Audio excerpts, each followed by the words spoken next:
Welcome back to Max Black. I'm so excited today to have these two incredible leaders with me in the diversity, equity, inclusion space.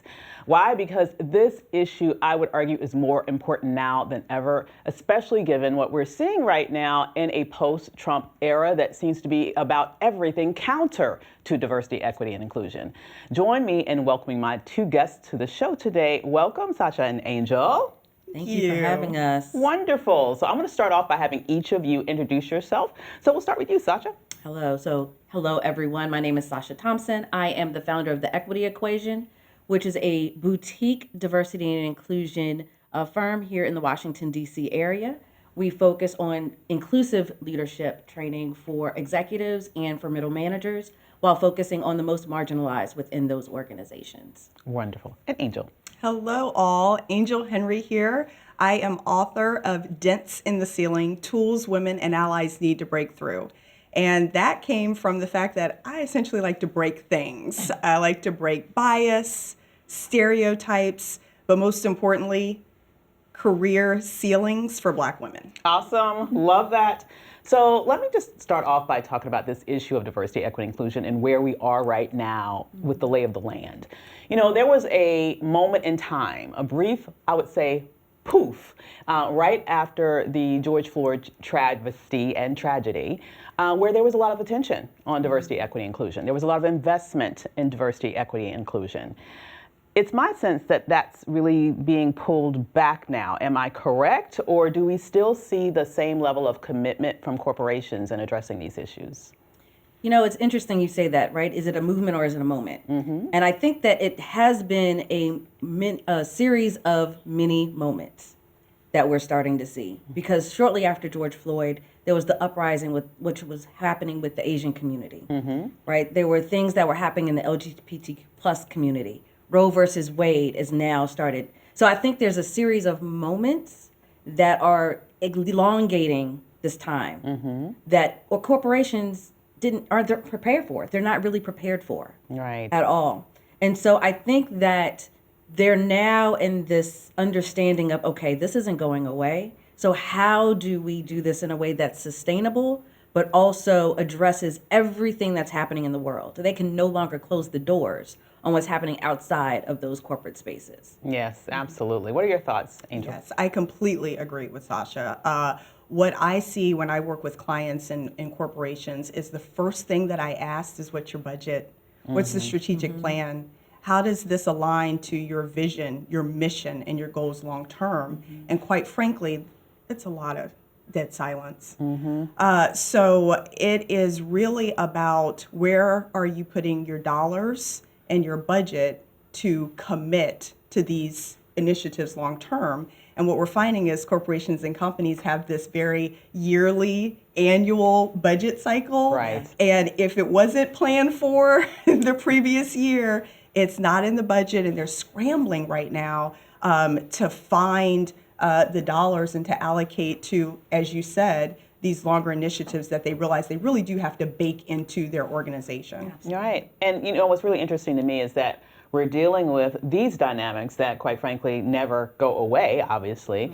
But we're also at a very important and very unique moment in time in this post-pandemic era, right? Where people are trying to transition back into work. Oh, well, let me just restate that. Companies are trying to get people to transition back into work. And people are like saying, hell no, we won't go. You know, there seems to be a lot of resistance to that. That has resulted in the Great Resignation, quiet quitting. Where are we with those two issues right now, and how do people of color fit into that mix? Angel, we'll start with you. Yes, I'm so glad you brought that up. We are looking at 181,000 Black women that left the workforce just between September and December of last year alone. Wow. That means millions of us have left for all various reasons, normally related to childcare, as you can imagine. But many more millions have stayed. And the fact that we've stayed, we're actually languishing.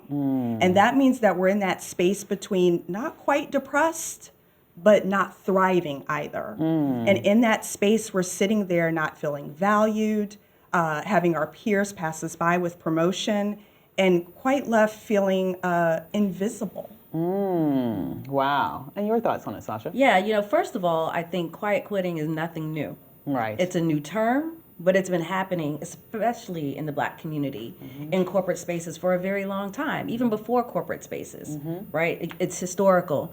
I think what is interesting about this phenomenon right now is psychological safety. Yes. It's a phrase that people hear, but they're not quite sure, and that's what's leading to the great resignation as well, too, right? People aren't feeling valued, seen, heard, or connected to the organization. Can you unpack that a little bit more? What is psychological safety, and what can corporations do in order to provide that atmosphere for their human capital?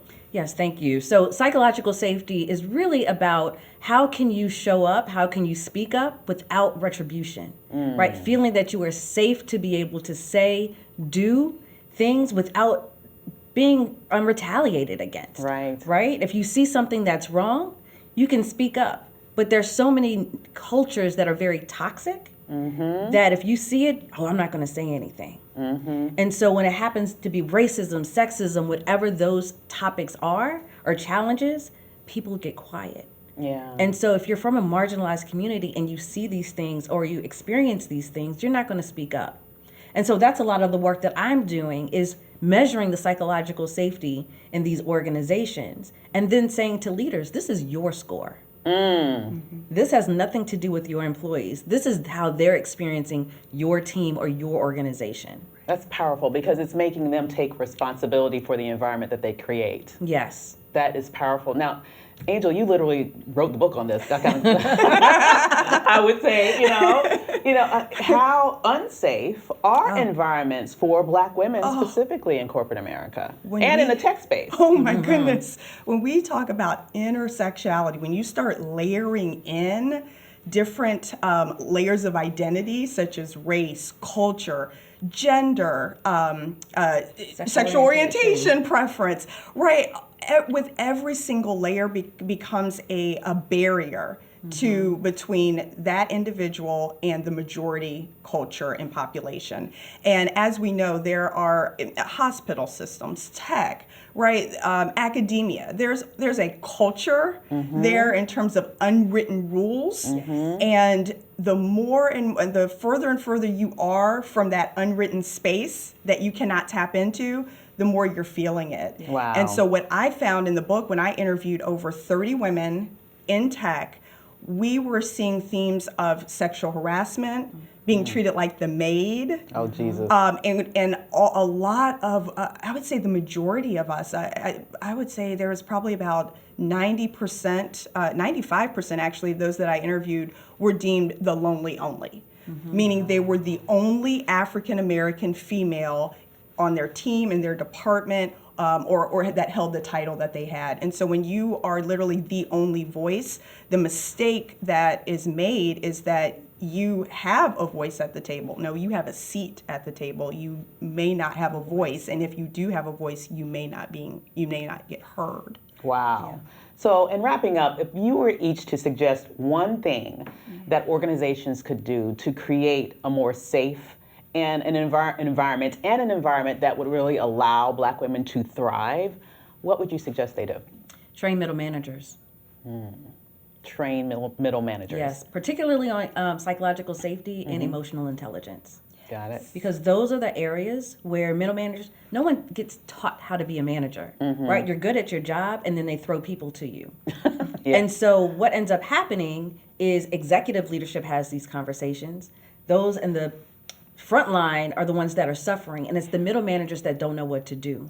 So if they spend the time and the resources to really focus on middle management and giving them the tools and skills that they need to have some of these difficult conversations, to be able to understand and address, okay, this may not be a psychologically safe space for this community that's a part of my team. How can I support them?